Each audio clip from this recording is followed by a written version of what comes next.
Hello, it's Aaron Wren. Welcome back to the show. Today I have very special guest, James Davison Hunter. He is a professor of sociology at the University of Virginia. He's also the author of many influential books. This includes Culture Wars.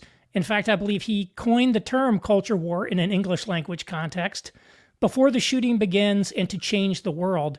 And we're here today to talk about his latest book, Democracy and Solidarity, on the cultural roots of America's political crisis. And this is an important book. I want to tell you that. It's not a light read, but I think it's an important read for anyone who wants to understand our cultural moment. So, Dr. Hunter, thank you for joining us. You're quite welcome. Glad to be here. Thank you. Two things I want to say in advance that really struck me about why I thought the book was impressive. I started reading it and I immediately see that you're going to tell a story of American history. So I put on my skeptic's hat and I start making a mental list of all the things that I think are important and pivotal in American history that a lot of people don't talk about. And I'm like, oh, he's going to talk about this, he's going to talk about that. By the end of the book, you talked about all of them. And that even includes things like early 20th century anarchist violence. Yeah. The second thing was I thought it was remarkably even-handed. I'm sure everybody who reads it's going to complain about something, but it was very obvious that you tried very hard to be fair and nonpartisan.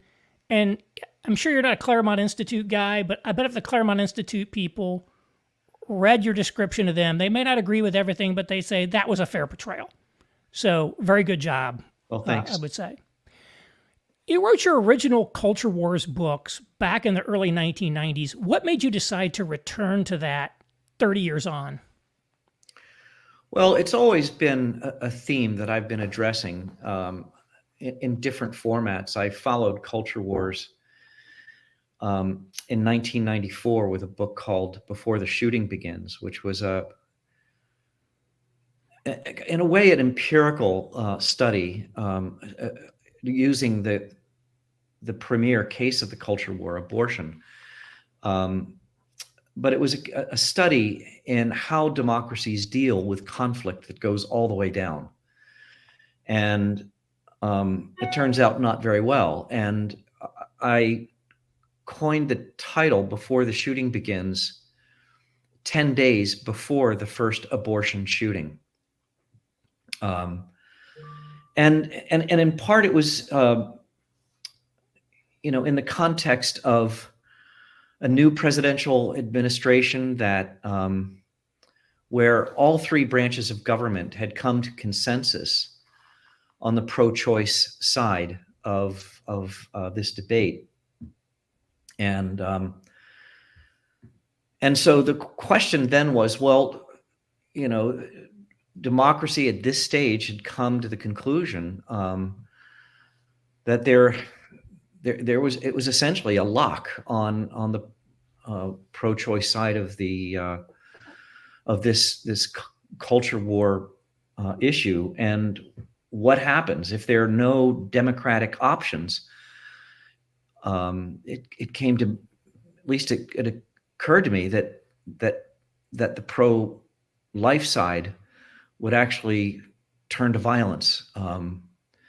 So I've done that, and then through the Institute for Advanced Studies in Culture, I've also done some empirical studies, national surveys. But look, this is the broader context here is, and to really get to the heart of your question is this. Social science, the social sciences generally are both ideologically committed and I would say dispositionally oriented to the center left and the left, and those commitments and those dispositions orient one toward a certain understanding of the world. And for most of the 20th century, how the left and right understood each other, how the conflict, most political conflict was understood, was along the lines of political economy. It was the division between corporate interests and the interests of labor unions, between the working class and the business class. Something was happening in the 1970s, 80s, and 90s that struck me as fundamentally different. It was not only that conflict was taking shape around certain kinds of cultural issues, but that how the left was understanding itself, how the right was understanding itself, was also undergoing a profound shift. And I think now, in retrospect, we see it as an identitarian shift, away from issues of political economy and toward these cultural issues, filtered through mainly through issues of identity. So I was trying to not only understand the nature of these conflicts and how they were woven together, but I was also trying to make a statement within mainstream social science that my colleagues within the social sciences weren't taking culture seriously. They were still wed to certain kinds of analytical understandings that were rooted in political, again, commitments and dispositions that just weren't playing out anymore. And the day I got tenure was the day I quit the American Sociological Association, mainly because I didn't think one could do innovative work in the social sciences within the framework of the profession. So it's not that I gave up my commitment to the profession, to the discipline. I'm still a very committed sociologist. I just didn't think one could do it with any kind of creativity from that framework. So I was both trying to make an important contribution to understanding the nature of the moment, but I was also trying to make a statement within mainstream social science about the heart of culture. And at the heart of culture, of course, is religion. It's undeniable. So there are all sorts of methodological and conceptual things I was trying to do. And that has been a theme. I'm not letting you get a word in edgewise. I'll stop in just a second. But that's been a theme for me throughout the course of my career. And it continues to be a theme in this book, as you know. So. Well, this was a deeply pessimistic book. You used terms like late stage democracy. In fact, I believe that was the title of one of the sections of your book. Yeah. And as I'm reading it, I think to myself, America's gone through tremendous periods of turmoil before, arguably worse than this. The Civil War was obviously a terrible moment in the country. Maybe the 1960s, the upheavals of the 1960s. We've always managed to come through them and have these sort of reconsolidation phases. What's different about today's environment? Well, there's a lot different. First of all, yes, you're absolutely right. The country has been through, in many respects, much worse than it's going through right now. But in certain respects, but a couple things are worth remembering. The Civil War, the bloodiest war in America's history, an absolute promiscuously bloody catastrophe, was preceded by a 30-year culture war.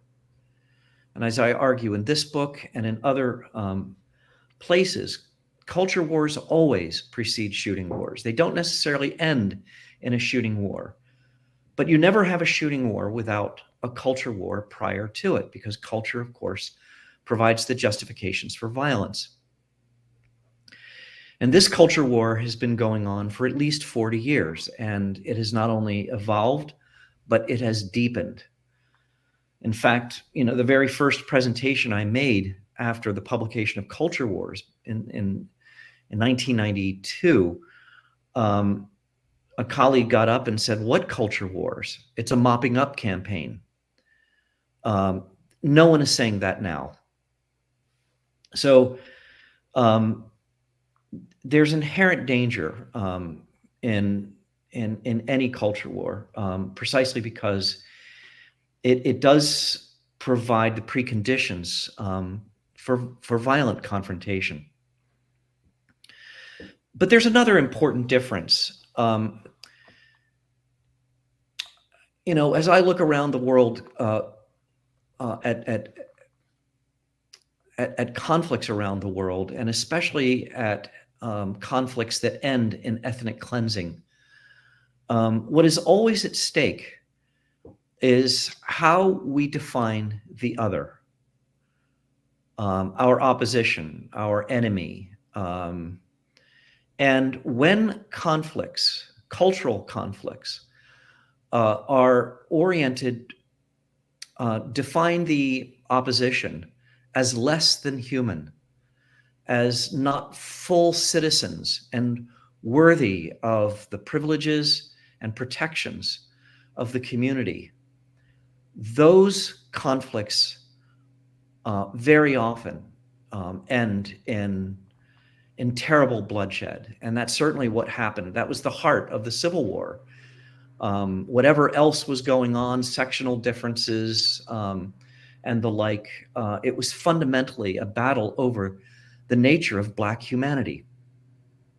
And these kinds of sort of larger cosmological issues are at play in what I call the deep structures of this cultural conflict. It goes to the very heart of what the contemporary culture war is about. Not only sort of the nature of humanity, of sort of anthropology or philosophical anthropology and theological anthropology, but also it goes to the heart of the nature of reality, of how we know reality, our common ethics, or lack thereof.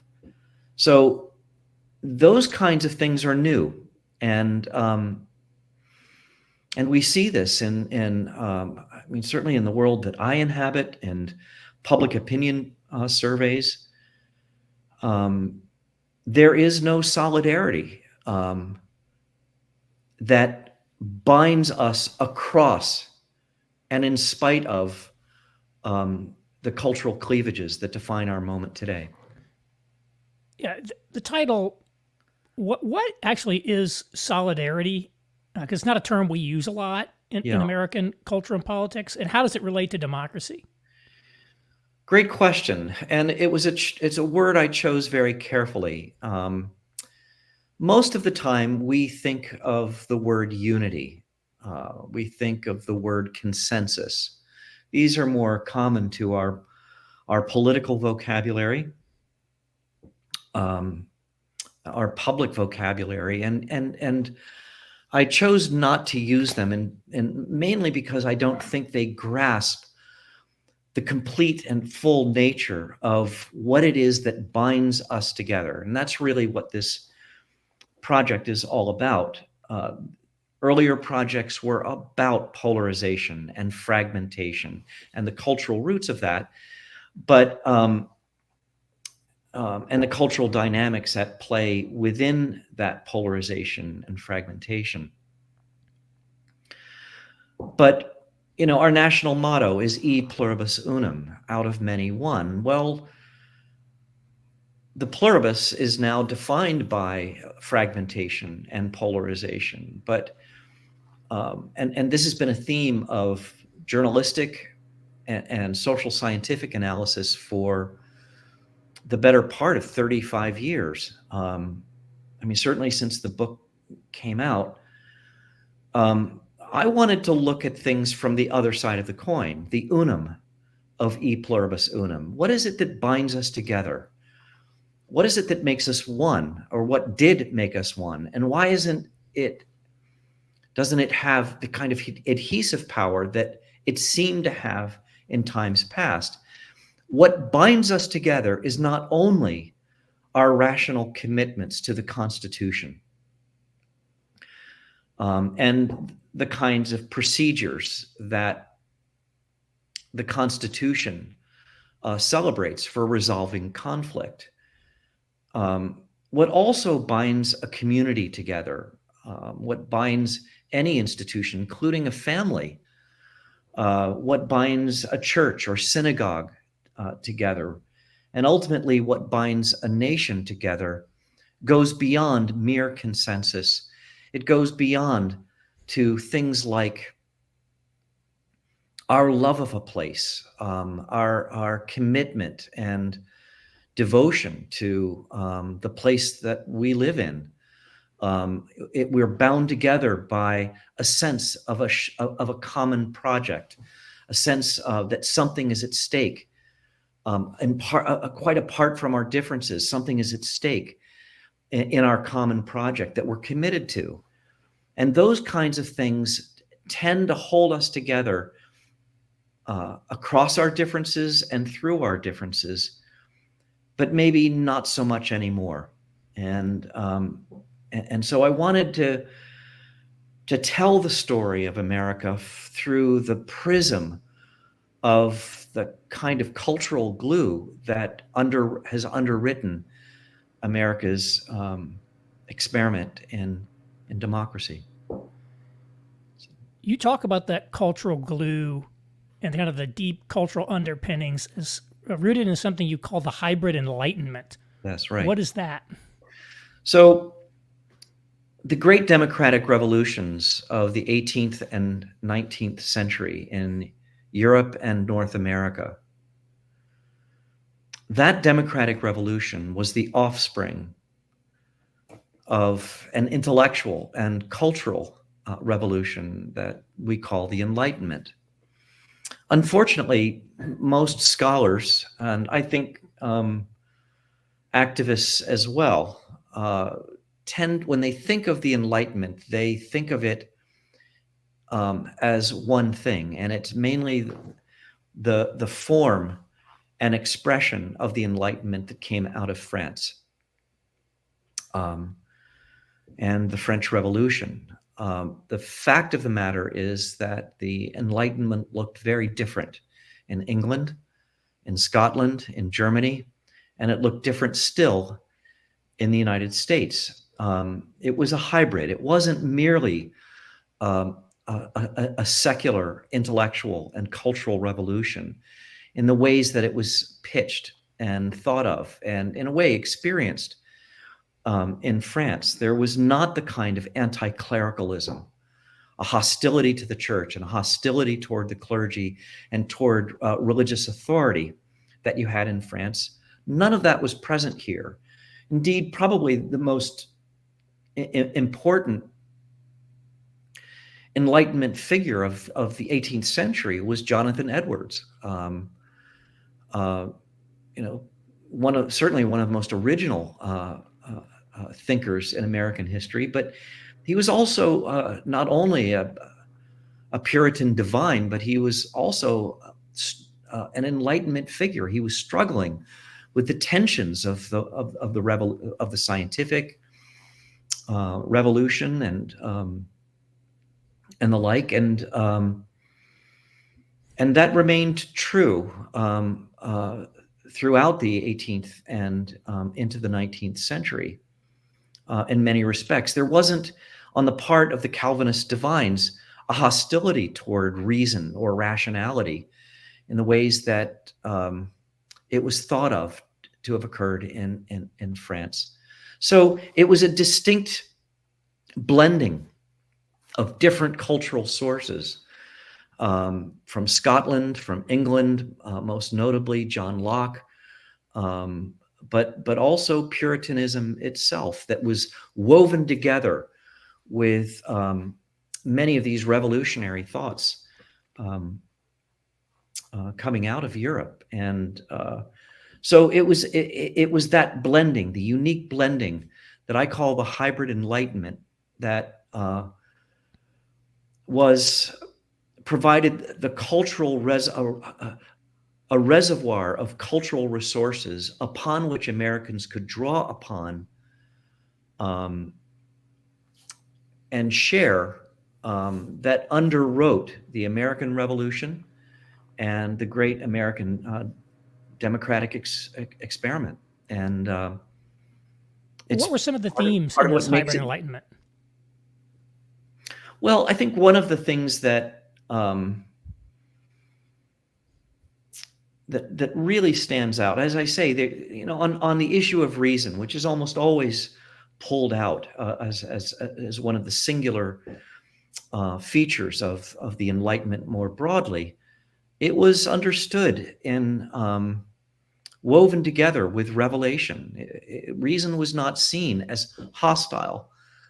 Science wasn't considered hostile to reason. God wouldn't do something that was unreasonable. So there was a blending there. There was a very high view of nature. For the more secular figures like Jefferson and Thomas Paine, it was, there was a natural order to things that they also, in certain respects, understood to be divinely intended. Calvinists had a more robust view of the natural order.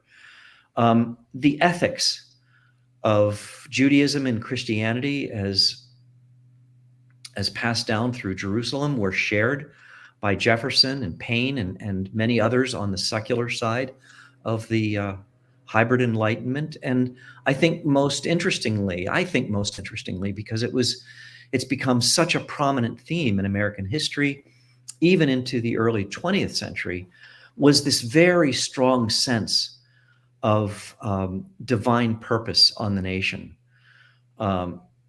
Manifest destiny existed long before it was named in the 1830s.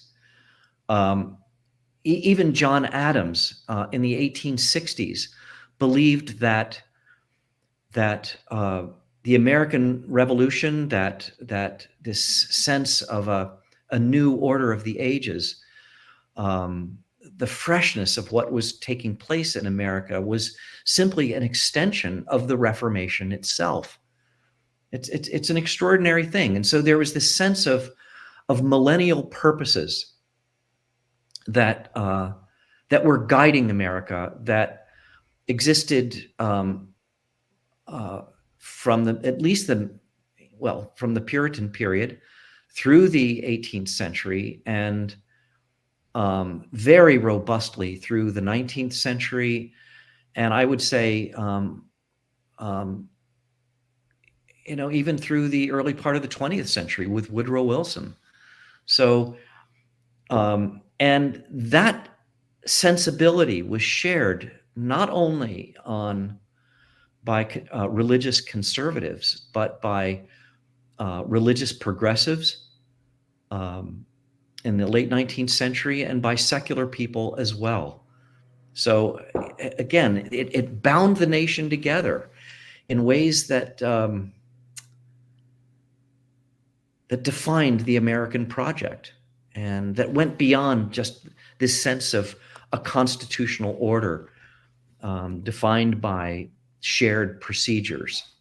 So, Yeah, your history, I don't want to say it's a decline story, but it strikes me as a dilution story where this hybrid enlightenment, one element after the next, sort of gets watered down, replaced with a new formulation, etc. I don't know if you think that's fair, but like, where did this evolution take us, such that that we end up with where we are today? Like, what do we have today as a result of all of that? well, yeah, I've often been told I'm pessimistic.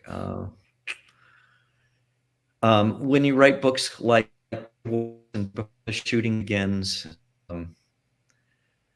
yeah, you kind of get labeled that way. But the fact of the matter is, I'm not sure anyone does pessimism better than me, but I'm a pretty hopeful person too. But this maps onto that sense of pessimism. I argue in the book that what bound us together, the solidarity that held the nation together, even through the Civil War, and though imperfectly, because it was, the hybrid enlightenment was flawed from the beginning, and it remains flawed today. Even so, the hybrid enlightenment has largely dissipated. It has, yeah, dilution is a word I argue that is unraveled. It is, it's no longer doing the work that it once did. And I not only argue that, but I argue that underneath our polarized political culture is an alternative common culture, but a common culture that doesn't bind us together. It only reinforces our polarization. But it is a common culture because it's shared by both sides. But it's a common culture of nihilism. So, and you know, I argue toward the end of the book, the real enemy is not the other side.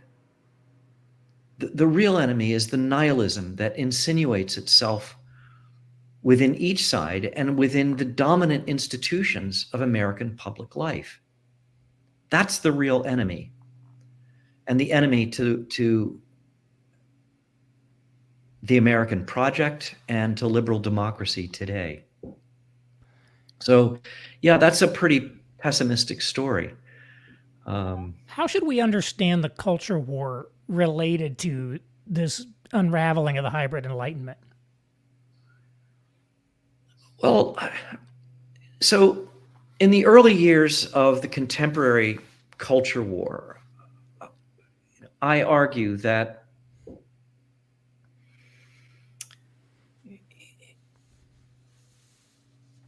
competing sides increasingly represented different strains within the hybrid enlightenment. And so evangelical Christianity and conservative Catholicism, and in many respects, well, yeah, I mean, and in certain respects, mainline Christianity and both Catholic and Protestantism, these movements, these theological and communal and institutional expressions of Christianity remained actively part of the effort to define the American project, and even the secular elements of the hybrid enlightenment. I think beginning, that was radicalized in the early part of the 20th century with someone like Dewey, but became deeply institutionalized with the expansion of higher education in the post-World War II period and the growth of higher education as a carrier of the secular dimensions of the hybrid enlightenment. That's a lot of throat clearing, but they were still recognizable as being within the American project and wanting to contribute to the American project. Yes, they seem to be articulating different ethical positions and epistemological positions that were incommensurable, where there didn't seem to be any place of reconciliation. And that's really what I was arguing in the early book, Culture Wars, The Struggle to Define America. Those streams, conservative Christianity and a kind of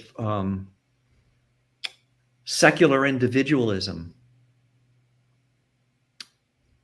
those streams have, in my opinion, evolved into deformations of their own highest ideals. Not entirely, but increasingly so. And in many respects, elements of conservative Christianity have become nihilistic in their, if not in their thought, then certainly in their practices. And that's very much the case as well on the secular individualist side too. They've evolved into deformations, nihilistic deformations of their own highest ideals. And I think that's where we are right now. The most thoughtful, and it's not entirely true. In this moment of dissolution, we're seeing Christianity fragment yet more. But I'm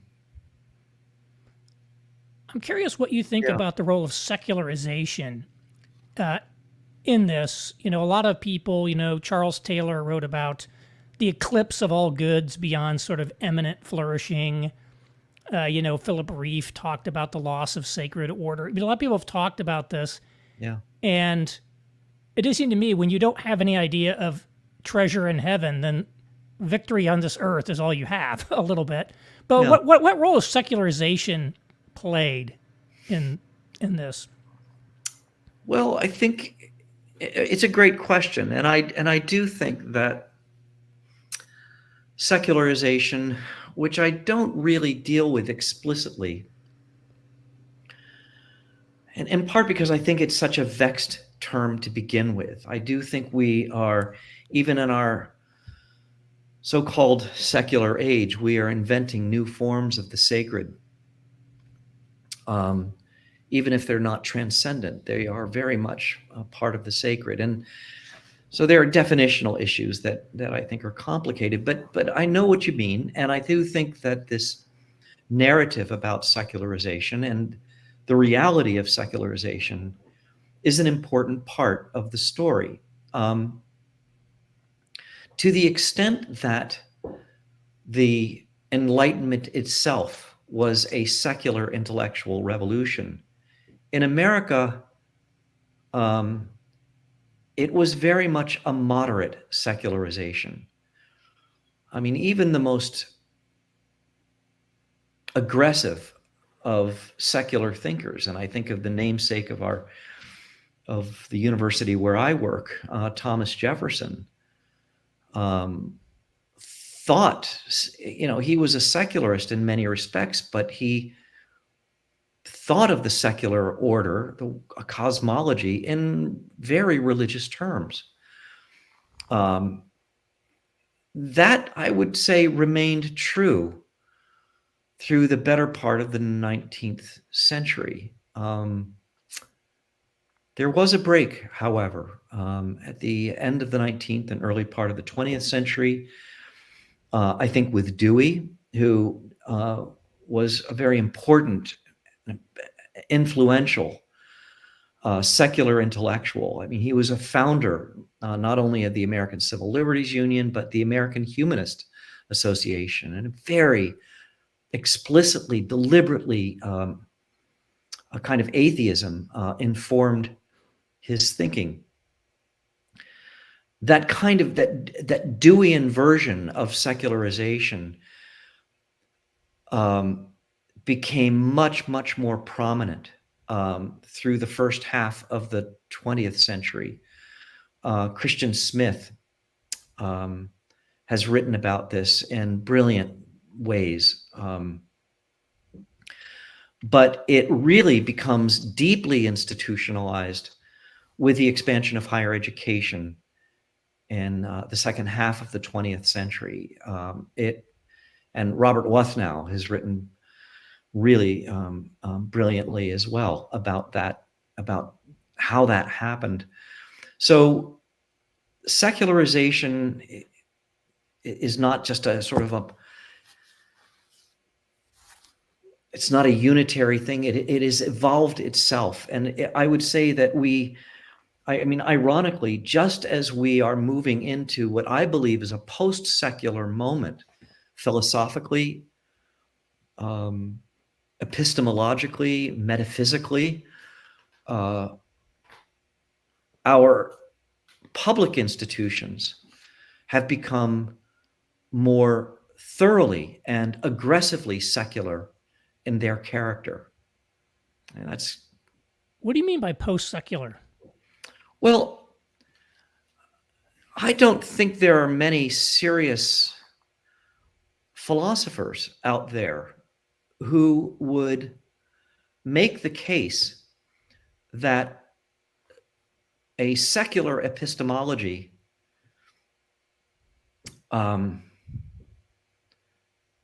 has any special status over any other epistemology. I think this is part of what happened in with postmodernism.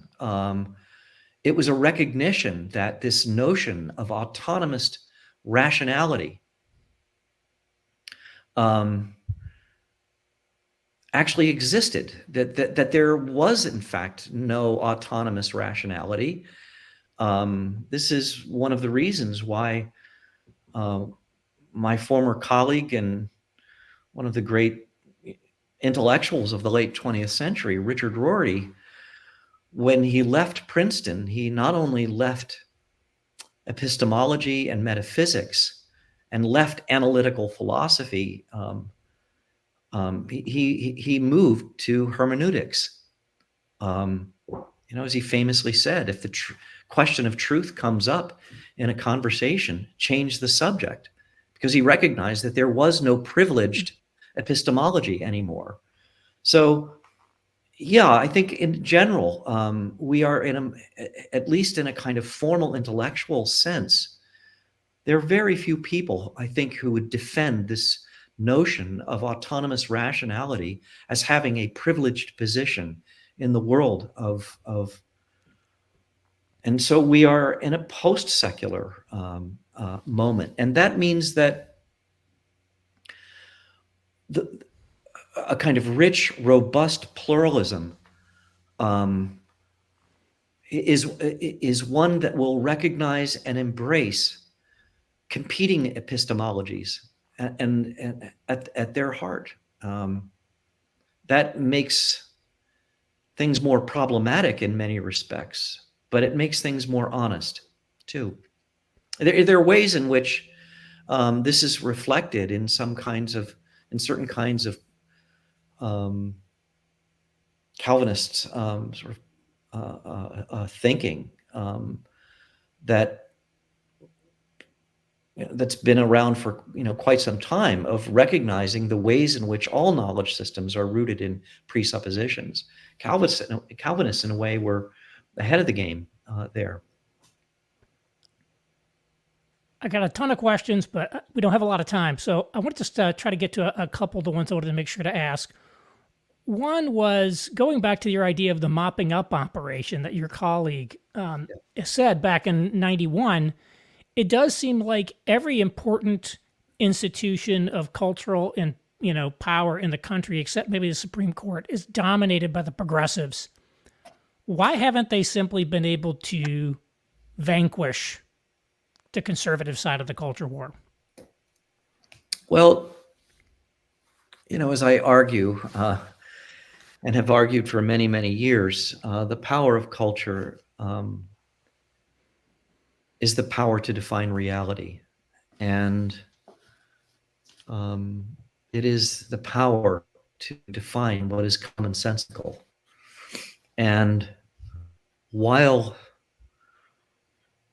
progressives have a monopoly on most of the culture defining institutions, including book publishing and advertising and entertainment, they mainly, their control is mainly over the high prestige institutions. It's not a complete, this is, I think, part of the significance of Fox News and, efforts within different religious communities to have its own news sources entertainment sources, book publishing sources.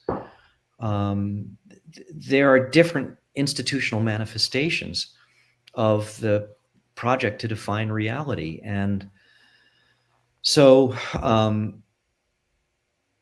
but there's definitely asymmetry, and that's really important to acknowledge.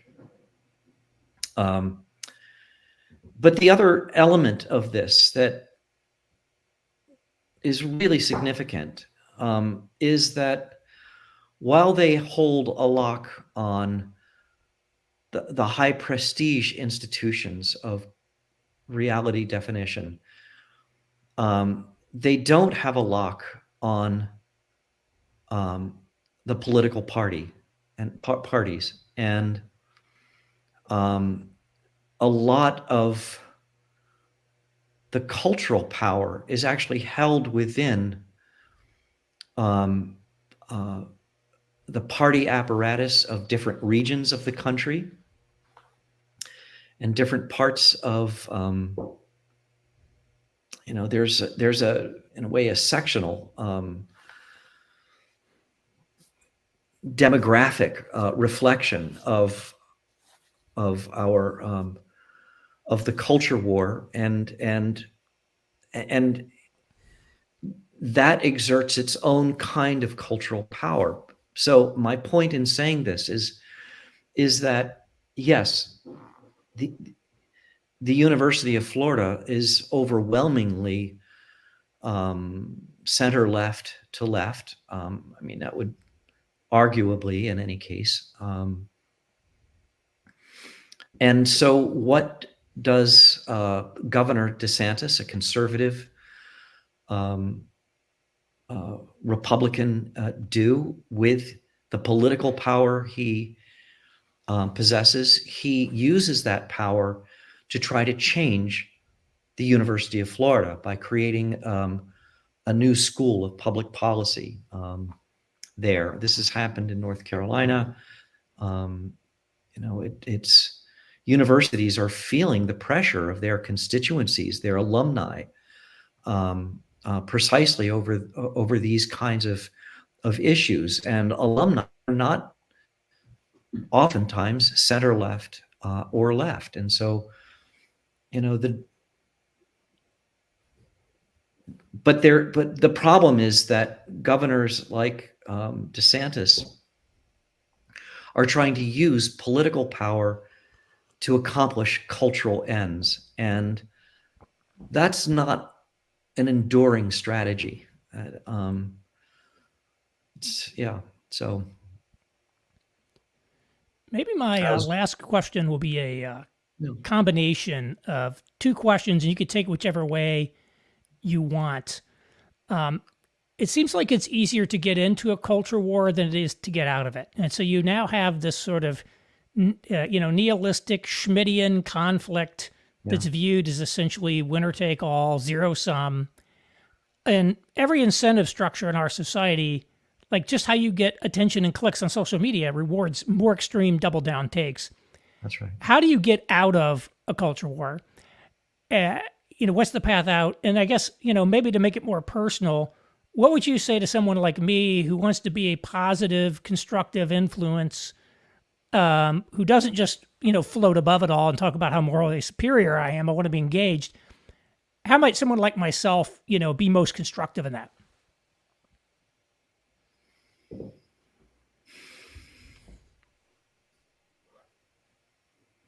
I think your observation is right. It's easier to get into a culture war than it is to get out of one. And to get out of one,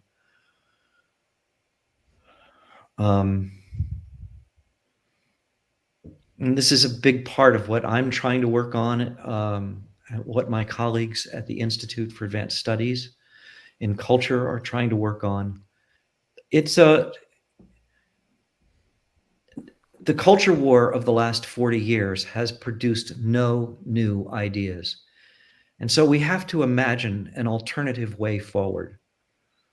This is why politics is not going to find our way out of this problem. We have to I argue in the book that democracy, first and foremost, and before anything else, was an ethical vision for the reconstitution of public life in ways that would be inclusive of freedom and justice and toleration to more and more people. And it was flawed at the beginning, and deeply flawed. And it continues to be flawed. And in a way, the culture war continues to be about the battle over who is included and who is not. We need an ethical vision for the reconstitution of public life in ways that broaden the boundaries of who is included without defining people out of the privileges and protections of the common public space that we inhabit. That is a work of imagination. We then need courageous and bold leadership, capable of guiding institutions in a new way. We don't have that. Our political leadership is third-rate at best. And the best and the brightest realize that it's to be in the political realm is to basically have your life and your family destroyed, which means that we need other institutions to come alongside and revitalize a political center. And I don't mean by that a political mean, sort of the average of everyone. I mean a political center that recognizes on the right that there are illiberal forces to the right. There are enemies to the right. And on the left, that there are enemies to the left. That there is an authoritarian impulse within our politics that now dominates. We need to repudiate that. That's a central part of that imaginative work. So a new center is one that affirms an expanded view of freedom and toleration and equality, and yet, and in ways that are cultural and not merely legal and political, but that at the same time repudiates political violence and the impulse toward the authoritarian in an absolutely conclusive way. I think we've given up on the process of working through our differences. And I believe that if thoughtful, sensible, reasonable people, even from competing different epistemologies, come together and actually work together to try to find common ground, it's actually possible. Unfortunately, our leading institutions thrive and in fact are monetized by the extremism, and that kind of context makes it impossible to have those kinds of conversations. So those are my 2 cents worth. Seems unrealistic, but yeah.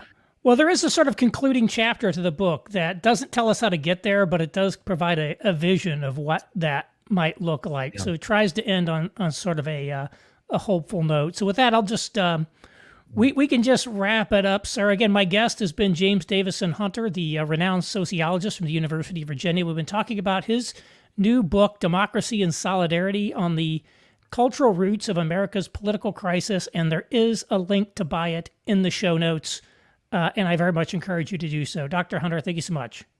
Thank you, Aaron. Great to be with you.